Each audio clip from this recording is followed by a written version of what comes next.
In the news today, education cash grants of $15,000 from January, uniform allowance to be doubled. The cash grants will move from $10,000 that it was before 2015 to $15,000 from January. The grant is given to every child who attends school in the public system. No VAT on electricity, water, health, education, cell phones. President Irfan Ali on Monday announced that government would be reversing value-added tax on electricity and water and medicines. Vice President Bharat Jagdeo said the total relief to people and businesses would be more than Guyana $40 billion annually. He also said VAT on private education and private health care would be removed, as well as corporate tax on private education and health care institutions would be scrapped. 2 men remanded to jail over caught-on-camera robbery.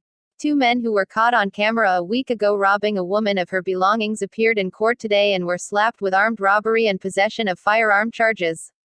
The 2 men, Kevin Emperor and Lori Musadine, appeared before Magistrate Laren Daly at the Georgetown Magistrates Court this morning and denied the allegations made against them.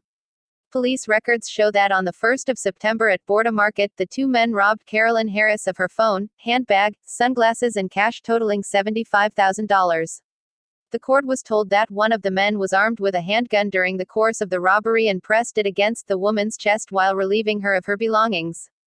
The woman raised an alarm and the 2 men were apprehended by police officers who were in the area at the time.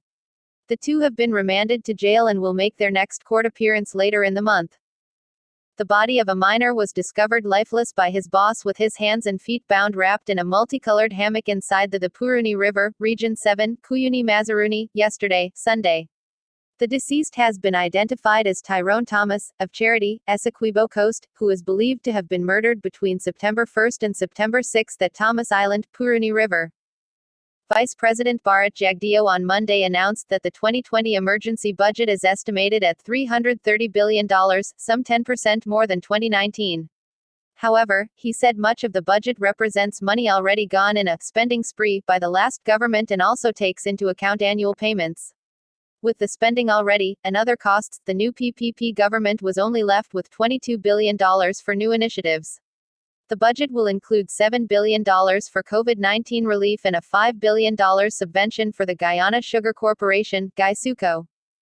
Vagrant remanded to prison for murder of farmer. A 52-year-old man was on Monday remanded to prison for the murder of Ovid Chester called Brucky, who was stabbed to death at Borda Market on September 2, 2020. Berbice woman sets house alight and calmly walks away. A 2-story wooden and concrete house was completely destroyed, while another was severely damaged after the owner reportedly set the house alight and calmly walked away from the scene Saturday night.